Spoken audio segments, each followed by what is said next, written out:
Esto es El disfraz de Polifemo. La gitana que la mano me leyó, que arecillo aparezco con diamantes en los dedos, un disfraz de Polifemo y un tambor.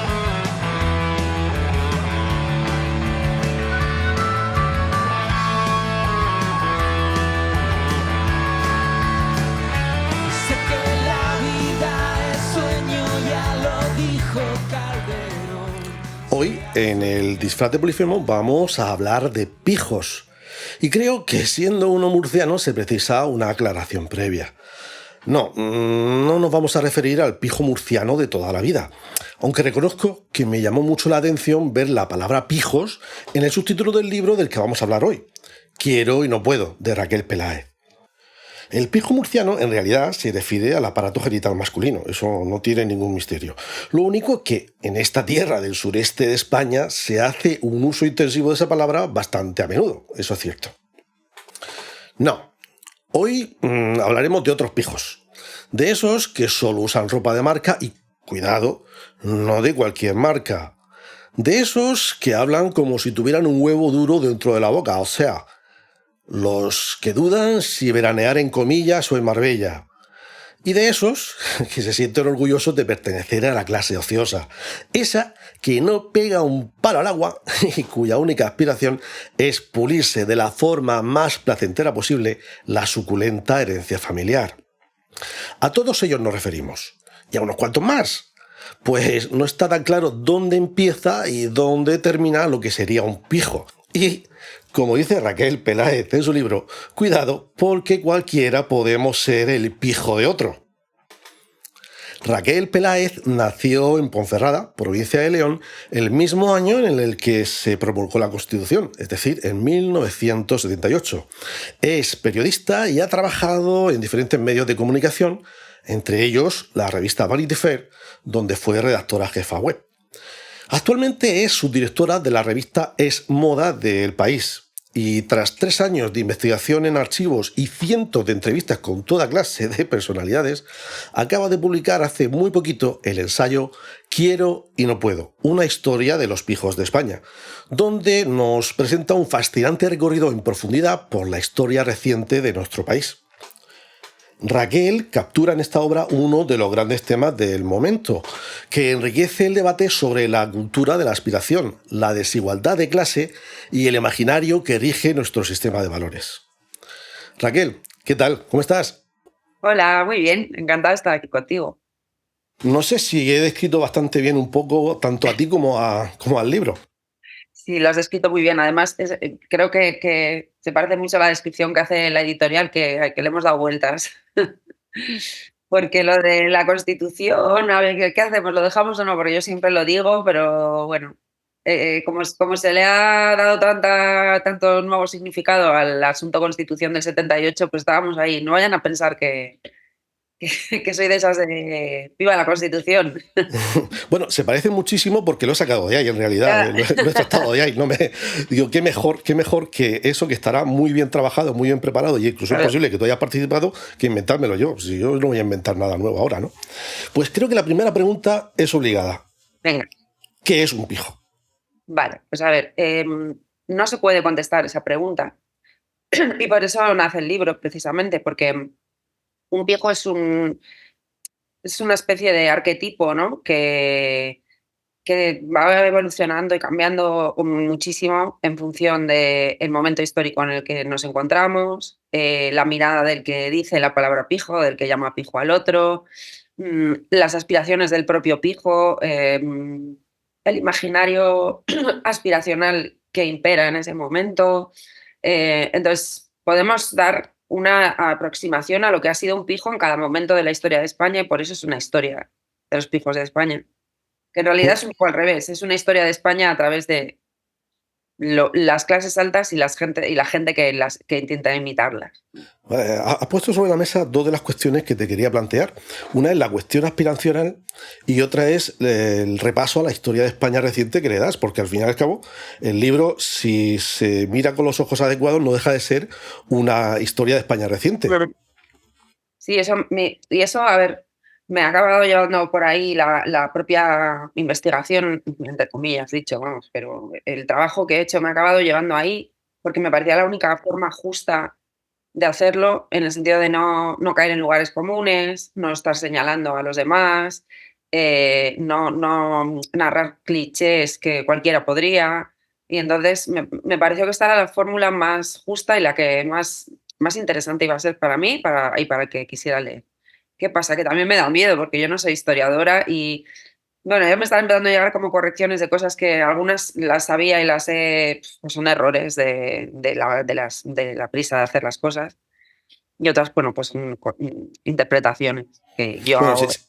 siempre puedes decir, es que la necesidad de síntesis al final, Bueno, porque a ver, por ejemplo, me equivoco, digo que hay un momento en que digo que la reina Ena era hermana de Victoria Eugenia y era su nieta. Y esto, vamos, lo sé más que bien porque además, como trabajé tantos años haciendo información de casas reales, es como un básico, pero yo qué sé por qué se quedó eso ahí. Eso se quedó ahí y llegó a imprenta. empiezas la historia contando una historia tuya, una anécdota tuya relacionada con el tenis. ¿Cuál sería el deporte más pijo que existe? ¿El tenis, quizá? A ver, claro, si partimos de la definición de pijo como, bueno, que tiene cualidad de aspiracional, ¿no? Si un pijo es una persona que intenta imitar los usos y costumbres de personas adineradas, lo sea o no, pues un deporte pijo sería uno que asociemos muy claramente a las clases altas y a un cierto nivel de vida y a un cierto bienestar, ¿no?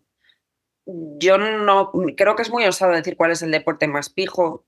Me parecen muy pijos siempre todos los deportes que requieren mucha infraestructura, que son los que, claro, han practicado siempre las clases altas, porque hace falta mucho dinero para ponerlos en marcha, ¿no? O sea, para jugar al fútbol solo hace falta una pelota, para practicar vela hace falta el velero y muchas más cosas, entre otras muchísimas, tener dinero para pagar el amarre, ¿no?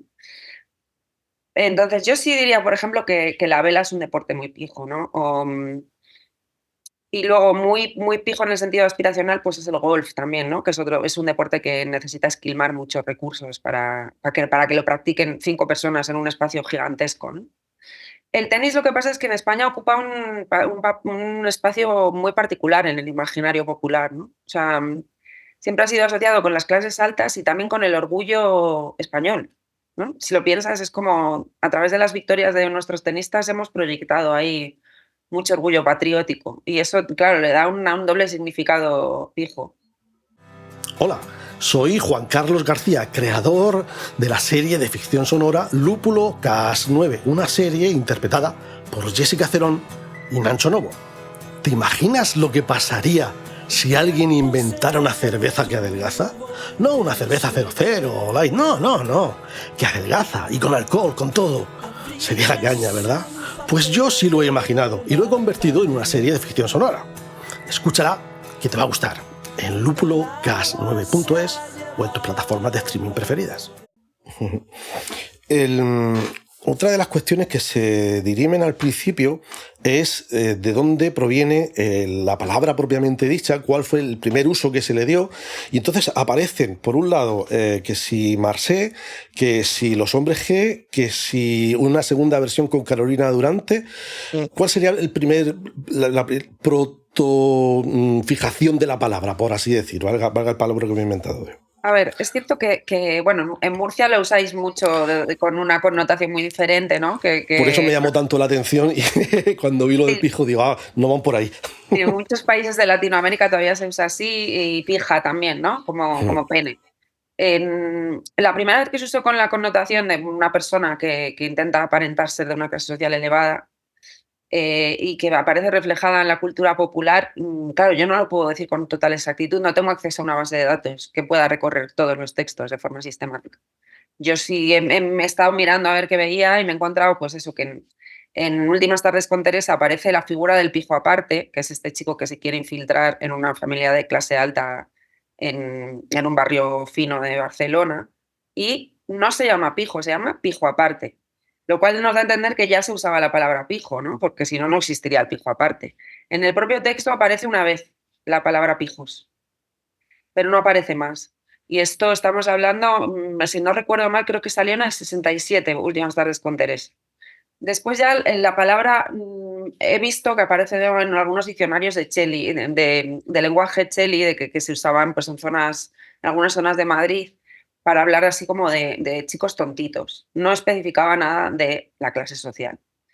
Y cuando ya por fin Hombres G lo formulan en Supremamón, en esa canción que forma parte de la memoria de todos los españoles, incluso los más jóvenes, pues ahí es cuando hay o sea, hay la muestra evidente de que ese vocablo se usaba en ese sentido y es que no hubo nada que fijase eso con más rapidez que esa canción, ¿no? Porque es que además fue en el momento en el que se produjo la explosión del pijo como tribu urbana, que ya no es una tribu urbana, ¿no? Pero en aquel momento era como algo parecido a una tribu urbana.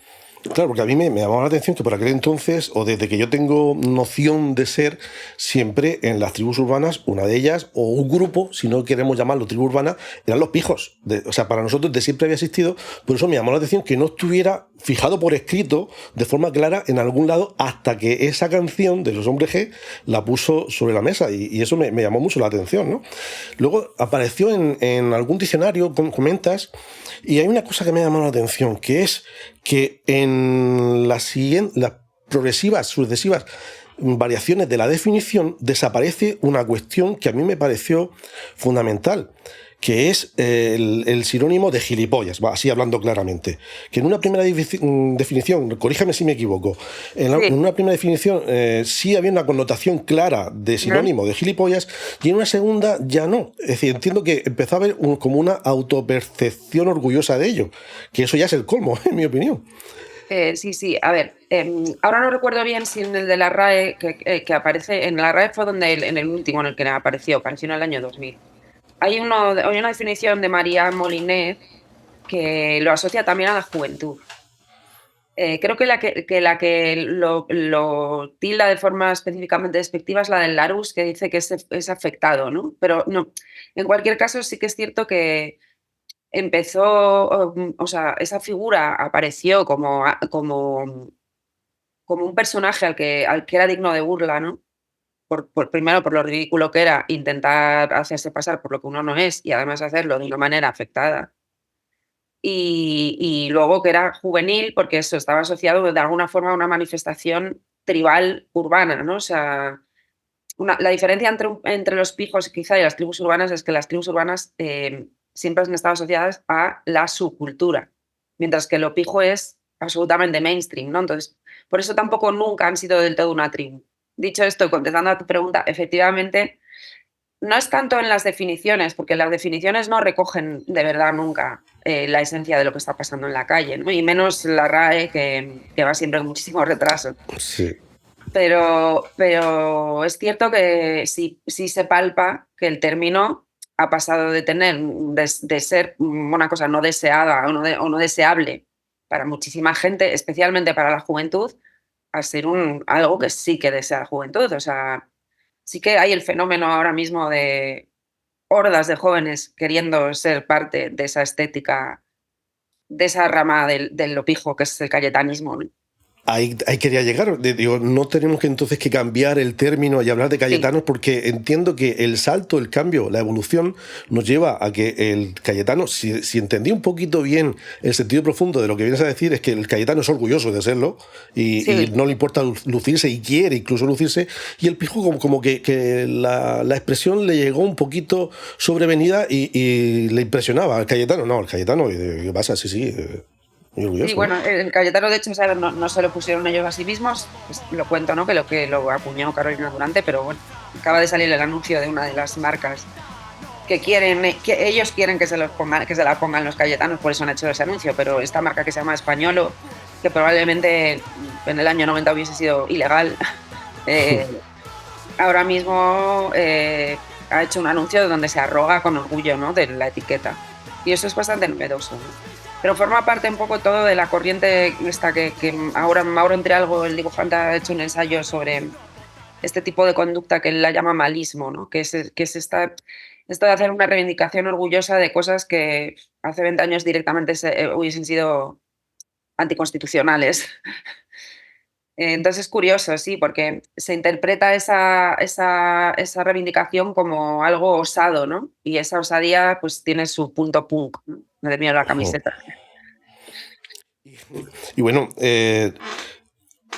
enlazando con el tema de los cayetanos, si los cayetanos votan Ciudadanos, ahora que van a votar los cayetanos, que ya no hay ciudadanos. A ver, es que es peligroso. O sea, yo de hecho me he insistido mucho en no hacer una identificación total del aspecto estético de las ramas diferentes de pijos con una acción política. De hecho, estuve mirando estudios. Hay un libro, o el tío que ha hecho el estudio más serio sobre identificación de voto con, bueno, pues por ejemplo, con ramas laborales o con... Es un tío que se llama Modesto Gallo, que sí que ha hecho un estudio serio sobre esto.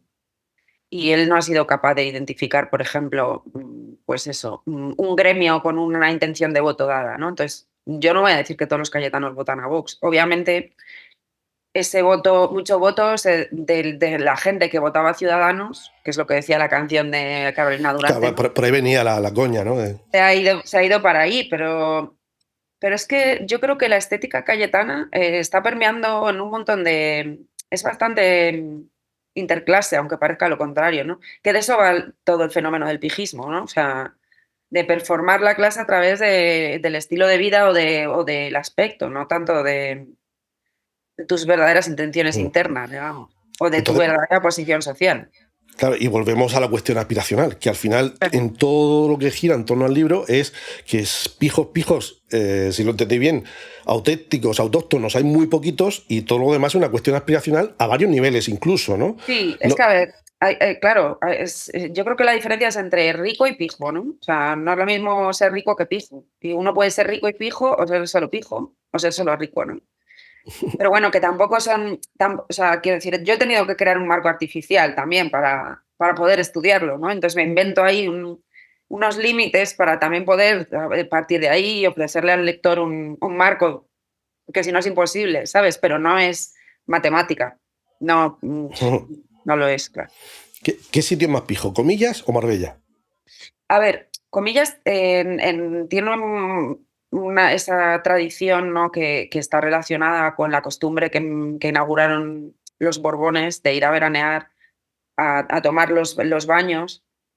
ah, Empezaron a ir ahí porque les invitó el marqués de Comillas, Alfonso XII, y digamos que dicen que detrás de eso había también una intención de aproximar la corona a los industriales, los pocos que de verdad generaron una revolución industrial en España, ¿no? Que estaban pues en esa zona y en el País Vasco, pues era una forma de hacer también de enjuagues, ¿no? Y de hacer networking entre esa gente que vive ahí, esa alta burguesía, los nobles. Pero entonces, al final, ¿todo esto del pijerío gira en torno a la nobleza siempre o cómo ha sido eso? A ver, no, no, no para nada. Lo que pasa es que, claro, si hacemos un recorrido histórico, hubo un momento en el que pues, España era una monarquía. Hubo periodos de monarquía liberal con un sistema parlamentario y hubo momentos en el que volvió la monarquía absolutista, ¿no? Que la trajo Fernando VII, que hago la comparación con Froilán, ¿no? Sí, Froilán, ese Entonces, aspecto. entonces, no es que todo tenga que ver con eso, pero sí que es muy importante para entender por qué tienen importancia los títulos, por qué se habla de rancio abolengo, porque durante el franquismo se le hizo el juego a ciertos nobles, porque a otros no. Pues hay que entender todo eso, ¿no? Y claro, eso está muy relacionado, sí, con la realeza, claro, porque obviamente hay un imaginario de lo bueno, de lo aspiracional, como decimos, de las cosas buenas de la vida, ¿no? Que tienen que ver con quienes las disfrutaron exclusivamente durante muchísimo tiempo, y fueron los reyes y algunos cortesanos, ¿no? Y otros nobles con títulos. Es muy complejo en España eso, ¿no? Porque, bueno, pues porque sí, porque el antiguo régimen duró muchísimo tiempo y hubo muchas formas de... Pero para entender, pues el imaginario aspiracional español actual, mirar a Alfonso XII y sobre todo a XIII, es muy útil porque fueron los primeros reyes que un poco, digamos, que entraron ya en el sistema de símbolos del mercado capitalista, ¿no? Entonces, pues eso, Alfonso XIII, por ejemplo, fue el primer usuario de hoteles de lujo, ¿no? Le encantaban los bólidos, era un tío que bebía y comía un montón, pero como cosas ya modernas, ¿no? De moderna gastronomía, le gustaba la coctelería moderna. Entonces en eso se parece mucho a nosotros, digamos, y de ahí vienen, y él explica muchas cosas. ¿El centro neurálgico ha cambiado hacia otro lugar o sigue siendo la nobleza, la realeza y similar? No, a ver, obviamente, claro, los centros de poder y económicos pues, han cambiado, eso está clarísimo, pero es cierto que como sí que está como cada vez más fuerte, ¿no? Eso que llamo yo y que más gente le llama, vamos, capitalismo patrimonial, ¿no? Donde el sistema de herencias y la idea de que no hay que hacer redistribución y pues a ese capitalismo le viene muy bien la nostalgia de las formas antiguas, ¿no? De cuando pues, uno era rey por la gracia de Dios, ¿no? Entonces está relacionado porque sí que se echa mano de algunas lógicas de ese momento. Ujú. ¿Existiría el antónimo de pijo? ¿Tal vez gañán? Ya. Eh, pues es que no Porque no, sé, no, no recuerdo ya, no recuerdo haberte leído que usaras una expresión como antónimo directo. no, es que no, claro, si no he podido definirlo, imagínate Claro, el un antónimo antónimo. menos. Pero creo que más que esta relación, o sea, creo que hay la idea de que alguien pijo es alguien sofisticado, y creo que eso da como antónimo, pues sí, posiblemente gañán, ¿no? Pero creo que eso sería un error, porque la tesis más sólida del libro es que un pijo es alguien que no acepta su propia clase social, ¿no? O sea, entonces, no sé cuál es el antónimo para eso, pero yo creo que iría más por ahí. Otra cuestión que te quería plantear es el tema del hedonismo. ¿Hasta qué punto el pegarse la gran vida de los Eh, pijos es una cuestión de hedonismo pura? ¿Y hasta qué punto es una forma de hacernos saber que lo pueden hacer? Sí, a ver, eso es así. De hecho, en el libro está explicado, cuando explico la parte de cómo nació ese término que Thorstein Veblen llama emulación pecuniaria, que es pues, el mecanismo por el que las clases de abajo imitan a las de arriba. Se explica que cuando nació la burguesía, ¿no? O sea, las nuevas fortunas que no estaban necesariamente asociadas a la realeza, ellas, para marcar su posición y su estatus ante el mundo, como no tenían el abolengo, digamos, o los árboles genealógicos, tuvieron que inventarse formas de expresarle al mundo su estatus, ¿no? Y muchas de ellas eran actividades de ocio, ¿no? Pues eso, los deportes vienen de ahí, en gran medida, ¿no? Incluso los Juegos Olímpicos vienen de ese momento, ¿no? En el que Mm. la alta burguesía necesitaba inventarse eventos en los que dejar ver su poderío, ¿no?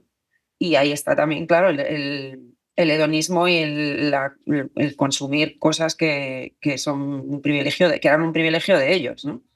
Ellos mercantilizaron lo que los reyes habían disfrutado en petit comité en su corte.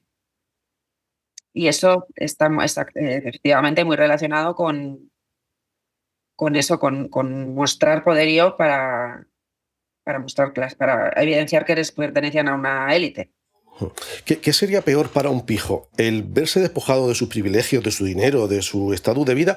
¿O que esa gente que normalmente no ha tenido acceso a ese nivel de vida pase a tenerlo?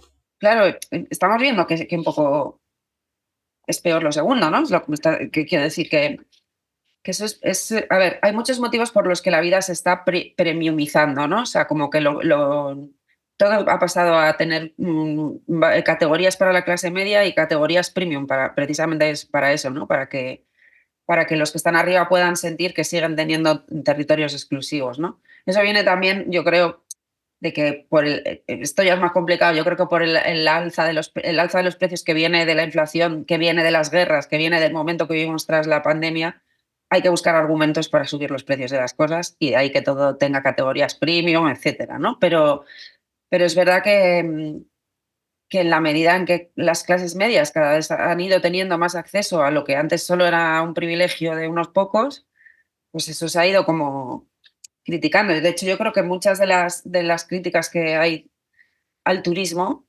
¿no? Y a la forma de hacer turismo de nuestros días, que no cabe duda de que tiene aspectos muy nocivos, hay detrás un poco de clasismo, ¿sí?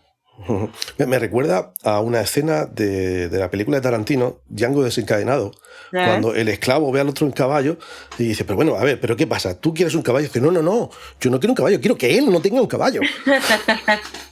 Claro, claro, claro, exactamente. Sí, y eso lo puedes ver a muchísimas escalas, ¿no? Yo misma puedo haber vivido situaciones en clubes deportivos de provincias donde que de repente se abriese el cupo de socios, genera mucha pupa, ¿no? Porque es como, ¿cómo que tú vas a entrar en el mismo sitio donde entro yo, aunque pagues? Entonces, tiene muy buen punto ese que hace, sí. ¿Es tal vez la meritocracia el mayor engaño de todos los tiempos? A ver, no lo es, no lo es. Lo que pasa es que, claro, es una pregunta que escapa un poco a mi capacidad de análisis, o sea, sincero, digamos. O sea, puedo lanzarme a la piscina, pero eso ya es para sociólogos de verdad, ¿sabes? O sea, para los que de verdad hayan leído toda la obra de Bourdieu, o sea, que se atrevió a criticar, pues, la educación como ascensor social, o sea, ¿no? Él criticaba esa idea de que sí, muy bien la educación, genial, pero una vez que entramos en el sistema educativo, las clases medias, ya ellos inventan otras formas para crear otras élites, etcétera, ¿no? Entonces, no diría que es un engaño, diría que, claro, sí que todo muta, ¿no? Pero sí creo que es mejor la meritocracia que cualquiera de las cosas previas que vinieron donde no había ni siquiera la opción a hacer méritos, ¿no? O sea, Bueno, lo decía en el sentido de que es una falacia, en realidad. O sea, no que no crea la meritocracia, sino todo lo contrario, que a mí me gustaría creer, pero al final, pues... bueno, pues mira, el libro está también hecho un poco para recordar y también porque yo misma he dicho, ostras, es verdad, no me acordaba de esto, no me acordaba de que, pues eso, cuando en las primeras, cuando empezó la monarquía parlamentaria y hubo los primeros congresos, digamos, parlamentos, ahí solo se podía votar, o sea, solo podían acceder ahí los ciudadanos en función de un nivel de renta y, por supuesto, no podían votar, no podía votar todo el mundo, ¿no? Pues vamos a acordarnos de que eso pasó. O sea, la meritocracia es una mentira, pero bueno, la verdad es que antes no votaba todo el mundo y ahora votamos todos, ¿no? La verdad es que hubo un momento en el que el acceso a la carrera militar no estaba abierto al público y ahora sí, ¿no? La carrera judicial sigue siendo una carrera para ricos, pero bueno, hay un debate, ¿no? Sobre eso, sobre vamos a crear becas, vamos a generar mecanismos para que entren jueces que no sean siempre de familias riquísimas, ergo conservadores. O sea, el debate está ahí. La meritocracia no es un timo, es simplemente digamos, algo que se tiene que ir perfeccionando. Es mi Intro- opinión.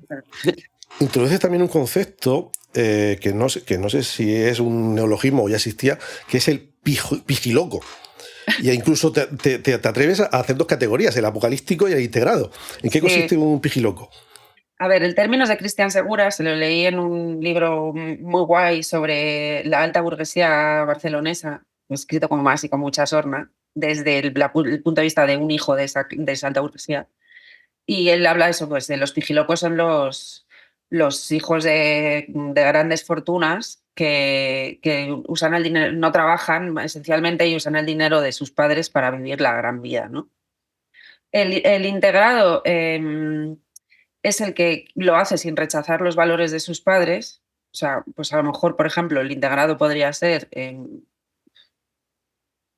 pues, bueno, Pocholo, por ejemplo, quizá, ¿no? Sí, es el ejemplo que pones en el Bueno, libro, no, ¿no?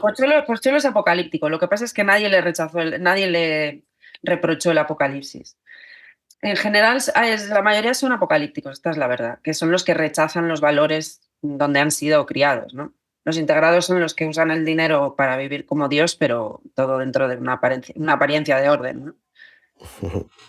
No sabría ponerte un ejemplo de integrado. Me vienen a la cabeza como españoles, ¿no? Esos típicos españoles que no. Que me vienen a la cabeza nombres que prefiero no decir. Bueno, no te voy a presionar, no te preocupes. Vale. ¿Se puede ser pijo sin hablar como si tuvieras un huevo dentro de la boca?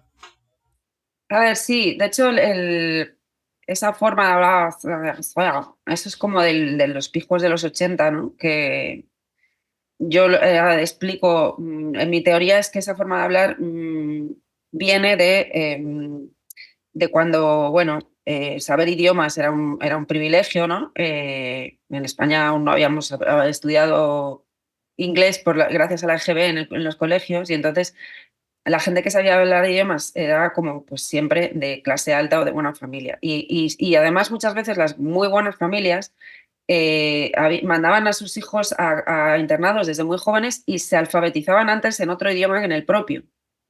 Entonces eso hacía que hablasen raro el español. Siempre se dice que Bertín Osborne aprendió a hablar antes inglés que español. Entonces, yo creo que viene de ahí, esa forma de, ¿no? Como pues que están de Tamara también, ¿no? Que son el ejemplo perfecto, porque son esos niños que han estado hablando inglés en casa, sabe Dios qué más idiomas, ¿no? Entonces, esa forma de hablar era muy propia de ese momento en el que aparecieron los primeros pijos, es decir, la primera tribu que imitaba las formas de las clases altas, y que además se había criado en un mundo donde saber idiomas era un símbolo de estatus inequívoco. Ahora ha Pues desaparecido un poco eso. yo intuyo que tiene que haber algo más porque conozco a mucha gente que son nativos ingleses que luego han vivido muchos años en España, no hablan así, para nada, pero es que ni parecido ni por asomo. Entonces, por eso preguntaba, digo, ¿hay Como algo latinos ingleses. Dime, o sea, explícame, porque perdona, porque no me digo, interesa a mí. digo nativos ingleses, que, o sea, Michael Robinson, que Sí. por poner una figura pública. Michael Robinson no hablaba así, hablaba Claro, pero es un que para español eso, con un acento inglés brutal, pero para nada se parecía a lo que dice Tamara Falcó, que parece que, o claro, sea, ¿qué pasa? Oh, yo aquí la boca no puedo abrir la boca. ya, pero porque él de verdad es nativo, ¿no? O sea, Claro, claro, claro. es que es la diferencia eso entre serlo de verdad. No creo que. Es que además, justo el ejemplo que me pones, Michael Robinson no es una persona que pueda encuadrar dentro de ese tipo de. De todas maneras, creo que Michael Robinson entra en otra categoría, que es en la que está Cruyff también, que es el de español, el de extranjeros que no aprenden del todo bien el español porque también les ayuda a crear un personaje, ¿no? Correcto, O sea, correcto. si Robinson hubiese hablado bien español, que podría haberlo hecho, estoy segura, seguro que lo hacía, pues habría perdido la gracia de Robinson, ¿no? ¿Los nikis eran pijos? Ah, los Nikis. Mira, yo creo que no. He entrevistado a Joaquín 2 veces. Una para la primera serie de reportajes de la que nació este libro, que la hice en Vanity Fair. Y este año porque ha hecho un grupo country que se llama Nikis de la Pradera y digamos que tengo muy buena relación con él y lo he hablado con él esto, ¿no? Entonces, ¿qué pasa? Que es cierto que la mayoría de los grupos de los 80 que alcanzaron un cierto éxito y que frecuentaban Rocola y las salas de conciertos del norte de Madrid, o sea que al final estamos hablando de la zona de arriba de Madrid, pues eran chicos que no eran hijos de la clase obrera manufacturera, o sea, no eran los heavies del sur, ¿no? O sea, eran otra cosa. Entonces, vale, coqueteaban en sus casas, sus padres eran burgueses, digamos, entonces ellos lo eran también de alguna forma. Y además sintonizaban mucho pues con toda la onda anglófila que siempre gusta mucho a la gente, gusta mucho a los burgueses porque todo lo british, incluido el punk, o sea, tiene un punto estético tan maravilloso, ¿no? Que es casi un poco pijo también, ¿no? Entonces, en ese sentido eran pijos y también eran pijos pues porque luego, bueno, pues eran familias bien y en concreto en los Nikis había pilotos de aviación, que ya eso era como poder hacer, ¿no? La oposición a piloto, pero no diría que ellos eran pijos, o sea, eran niños bien, ¿no? O sea, creo que sí que eran mucho más pijos los hombres G cuando ya alcanzaron el éxito, ¿eh? Esto lo he dicho varias veces en entrevistas y se me echa la gente encima. En plan, ¿quién dice que no eran pijos? Yo no digo que no fuesen pijos al principio los hombres G, pero estaban muchísimo menos connotados cuando empezaron a tocar, cuando empezaron a tener sus primeros grupos y tocaban canciones de los Clash y les gustaba el punk, exacto. Ahí pues tocaban rocola como los demás grupos. Lo que pasa es que a estos les salieron niñas fans y entonces eso les cambió totalmente la percepción de los demás. Si los Nikis hubiesen sido un grupo de niñas, seguro que hubiesen sido tildados de pijos. Es que, pero 100%, vamos. Para terminar, y cambiando radicalmente de tercio, ¿cuándo fue la última vez que fuiste a nadar? El viernes pasado. ¿Por qué? Porque es una de las cosas que mencionas en el libro como tus momentos de placer o de alejamiento de un poco de la vida diaria, la vida trabajadora que hay que llevar, ¿no? Tu pequeño momento de salirte de ese círculo, ¿no? De acercarte un poco a esos placeres de la vida.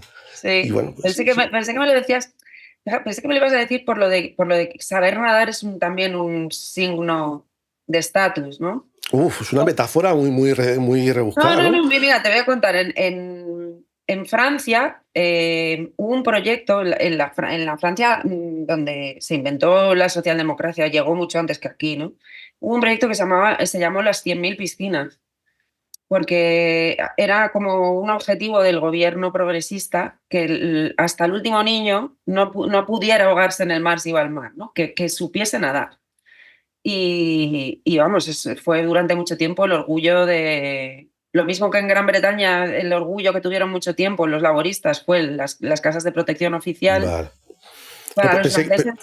que lo decías como metáfora de lo de nadar y guardar la ropa o algo así. Digo, madre mía, qué lejos ha ido la pregunta. No, ¿qué va? No, yo voy a nadar aquí estoy aprendiendo, de hecho, a nadar a crawl, que no sabía, y voy a nadar en verano voy a la piscina de la Complutense, que es pública, pero bueno, es universitaria. ¿Y en el tenis llegaste a tener al final un nivel decente o nunca? No, me sentí muy acomplejada y sufrí bastante y lo abandoné, le cogí mucha manía. Bueno, Sigo yendo a este club de tenis en verano cuando voy a Ponferrada, mis padres son socios y me pagan a mí la mensualidad, con casi 50 tacos que tengo. Bueno, pues quien quiera saber más del tema del tenis y de la práctica del club de tenis, que lea este libro, Quiero y no puedo, una historia de los pijos en España, de Raquel Peláez, a la cual, Raquel, te agradezco muchísimo que hayas hecho un huequito en tu agenda. Tú y yo sabemos lo complicado que ha sido encajarlo y en cuanto a hora, día e incluso minutaje. Así que muchísimas gracias. Me encanta que interese el libro y me hace muchísima ilusión saber que en Murcia, por ejemplo... Claro, alguien de Murcia, que cuando aquí es la tierra del pijo, aquí se le denomina la tierra del pijo por otra connotación de la palabra. Más ilusión aún. Pero me llamó muchísimo la atención cuando vi el título, ¿no? Dije, a ver, esto tengo que verlo yo, a ver de qué va. Iba por otro camino, pero evidentemente me gustó pues igualmente. Mira, aquí estamos. Así que os lo recomiendo. Raquel, muchas gracias. Gracias a ti. Y con esto despedimos por hoy el disfraz de Polifemo. Lo dejamos aquí, nos vemos en futuras ediciones. Buenos días, buenas tardes y buenas noches.